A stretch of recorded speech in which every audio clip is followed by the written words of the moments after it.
Okay. Ndugu waandishi wa habari, naendelea kuwashukuru kwa namna ambavyo mmekuwa karibu na msiba huu na familia hii, kutaarifu umma wa Watanzania na dunia kwa ujumla wa mambo kadha yanayojiri katika mipango ya mazishi ya mzee wetu Edwin Mtei. Leo ratiba zetu zinaanza rasmi leo mchana, kwa sababu familia itakwenda katika hospitali ya Seliani Arusha kupokea mwili wa baba, na mwili ule utasafirishwa kuja nyumbani hapa.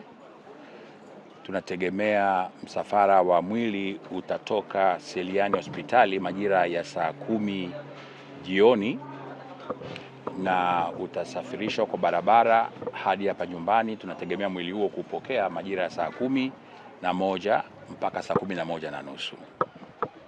Mwili ukishafika nyumbani utaingizwa ndani, and then kutakuwa kuna sala ya maombezi na ya faraja kwa familia ambayo itaongozwa na Kanisa la Kiinjili la Kilutheri Tanzania katika ukumbi huu. Kisha baada ya hapo kutakuwa kuna kuendelea kufanya maombolezo na mkesha kwa ajili ya kwenda siku ya kesho. Kwa jioni kutakuwa kuna chakula cha jioni. Tunategemea wageni wengi watakuwepo hapa, na hata mchana vile vile chakula kitaendelea kuwepo kwa wageni wote ambao wanakuja kutufariji na kumomboleza baba yetu. Kwa hiyo mkesha huo utaendelea mpaka kesho asubuhi, ambapo ratiba ya kesho asubuhi itaanza saa 3 kamili asubuhi. Kwa hiyo tutakuwa na breakfast kwa maana ya chai ya asubuhi kwa wageni wote mapema kati ya saa 12 mpaka saa 1, then saa 1 mpaka saa 2 ni maandalizi ya mwisho, saa 3 program zinaanza.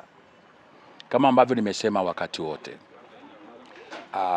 huyu baba aligusa makundi mengi sana, na tumejaribu kutafuta kila njia inayowezekana kila kundi lipate nafasi katika msiba huu, liweze kutoa salamu zake na liweze kushiriki kwa kadri litakavyoweza.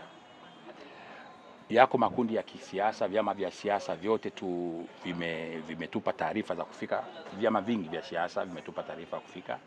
Obviously chama kiongozi katika jambo hili ni Chadema, ambako Chadema huyu ni muasisi wa chama chetu cha Chadema. Kwa hiyo nafasi kubwa zaidi itatolewa kwa Chadema kwa sababu ni chama cha baba, ni chama chetu.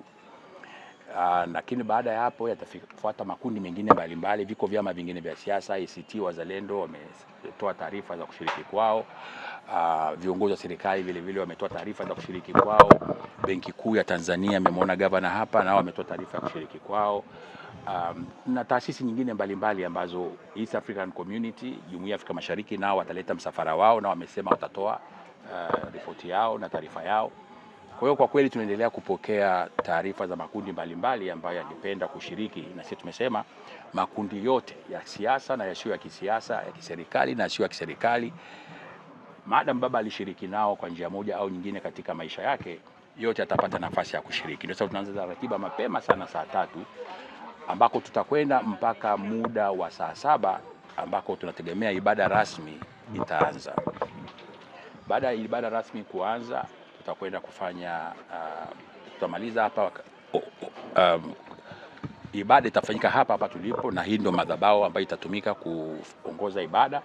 Baada hapo tutakwenda kwenye makaburi, ambako tutatangaza utaratibu wa kwenda makaburini, kwa sababu watu tunategemea tutakuwa na watu wengi sana. Hatuwezi watu wote tukafiti maeneo ya makaburini, na hatutaki makaburini pawe mahali pa vurugu kwa watu kusukumana. Kwa hiyo tunategemea kama idadi ya watu 300 tu ndio watakaopata nafasi ya kufika eneo la kaburi, na pamoja ikiwa ni pamoja na familia, viongozi, maaskofu mbalimbali ambao watakuja kutoka maeneo mbalimbali ya nchi, na baadhi ya viongozi watapata nafasi ya kwenda kwenye eneo la makaburi. Na waandishi wa habari, niwaombe kabisa, in particular ninyi, tunategemea muwepo kote makaburini. Hatutakuwa na vurugu za kukanyagana makaburini wala kusukumana makaburini. Kuna mahali panaandaliwa kwa vyombo vya habari kuwa na kamera zenu kuziseti, isiwe tena, kwa sababu eneo la kaburi hatutaruhusu watu kusimama. Watu wote watatakiwa kukaa. Watakaosimama peke yao ni wale viongozi wanaongoza ibada na waandishi wa habari.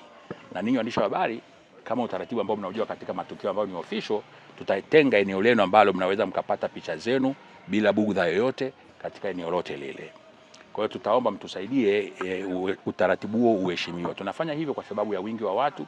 Kwa hiyo tutataka watu watulie, ndio mnaona tunaweka screen kubwa mbalimbali za LED ili watu waweze kufuatilizia msiba hata kama hakufika katika eneo la kaburi. Manake tutakuwa na maelfu ya watu, lakini pale kaburini ni nafasi ya 300 tu. Kwa hiyo wao watatengwa na wote watakuwa kaburini, watakuwa tayari wana viti vyao vya kukaa. Kwa hiyo hakutakuwa na mtu yote atakayesimama katika eneo la kaburi. Tukimaliza ibada ya kaburi, basi msafara tena wale viongozi wetu wa kiroho watakuwa wanaongoza ibada ya mazishi, watarudi tena hapa nyumbani kwa ajili ya kufunga rasmi ibada ya mazishi, na baada ya hapo watatusaidia kuvunja tanga la kifamilia. Nafikiri tanga mnalielewa, nasema kuvunja tanga, wataongoza ibada ya kuvunja tanga. Baada ya hapo viongozi wa kiroho watakaokuwepo, maaskofu na viongozi wengine, watapata nafasi ya kuifariji na kuwapa pole familia na kuaga. Kisha tukimaliza hatua hiyo, makundi yote yaliyoshiriki na sisi katika msiba tutawakaribisha chakula cha mchana kuelekea jioni. Baada ya hapo itakuwa ratiba yetu rasmi imemalizika. Sasa atakuja nani, hatakuja nani, hivi vitu havina garantii inaweza kutolewa katika hatua ya sasa. Ila tumeambiwa kuna baadhi ya viongozi wa serikali watakuja. Hatujapata uhakika rasmi, lakini watakapotoa uhakika rasmi wa kushiriki, basi tutaendelea hata mchana tutakuwa labda tumejua, tutafahamisha.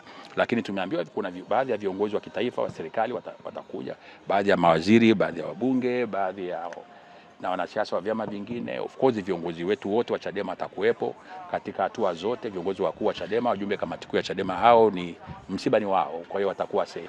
Zina ukweli kiasi gani, sasa hilo ni jambo jingine. Ninyi ni waandishi wa habari, mnajua media yote inakuwa ina utaratibu wa kudhibiti habari zake. Sasa social media, mtu yote anaweza karusha chochote anachotaka kurusha, lakini nyinyi mmekuwa hapa wakati wote. Viongozi wa Chadema wote mnaona hapa, asilimia karibu 80 hapa ni watu wa Chadema.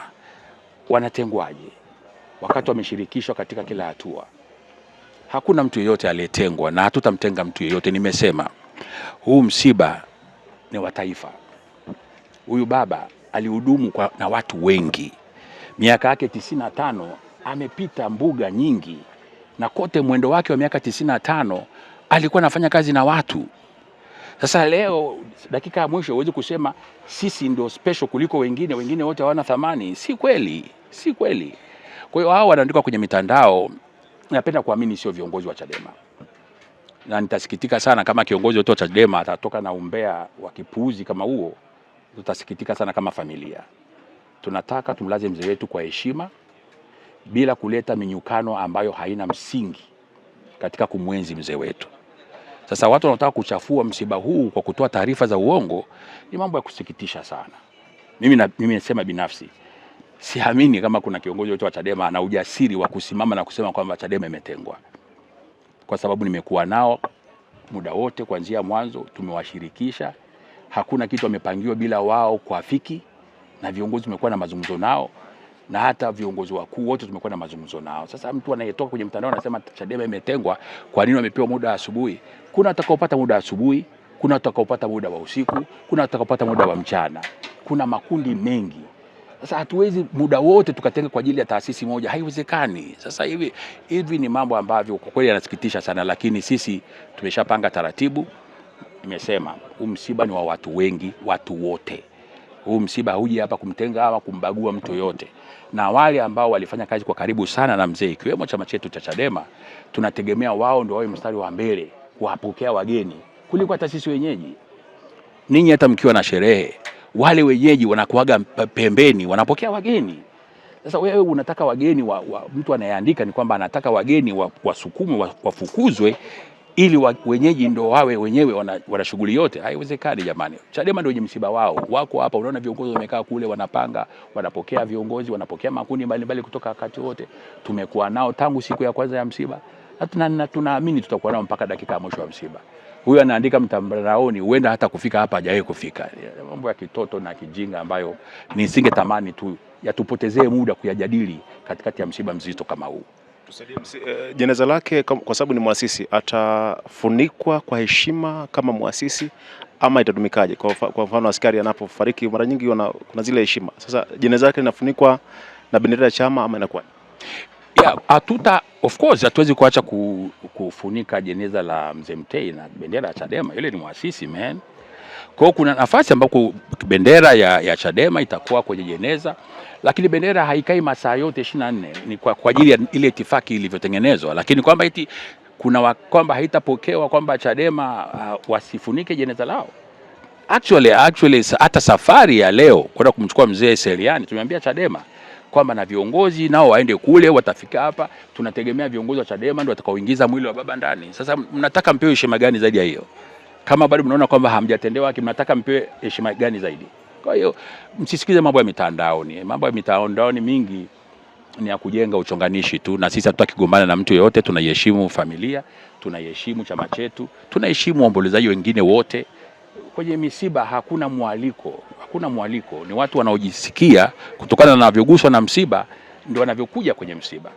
Kwa hata ukiniambia nani atakuja, huenda wengine hata wanaokuja mimi siwajui. Kuna wale official tutawajua, lakini wale ambao wanatukimbilia wote mikono yetu iko kwa mikono miwili, tutawapokea makundi yote. Ndani hapa hapajaonekana bendera yoyote ya Chadema. Labda ni utaratibu ama yani ndani hapa kwenye nyumbani kwake. Nyumbani kwake ni wapi? Yani hapa tulipo kuna bendera yoyote. Kule barabara unapokewa na nini? Kule barabara unapokewa na bendera za chama gani? Ya Chadema. Lakini tunazungumzia hapa ndani. Ya naanguliza watu wote wamevaa uniform za nini? Tunazungumzia bendera. Atoke kiongozi mmoja aseme mimi nimezuiwa kuweka bendera. Si unanielewa? Atoke kiongozi mmoja aseme sisi tumeambiwa bendera tuweke hapa na tusiweke hapa. Hizi mambo za umbea ni vitu vya kitoto sana. Na naomba msinisongee mambo ya kitoto. Na ninyi msiniulize maswali ya kitoto. Yeah. Shukrani. Haya, asante. Usisahau kusubscribe na kugusa alama ya kengele ili uwe wa kwanza kupata taarifa zetu kila tunapoweka Msomi News.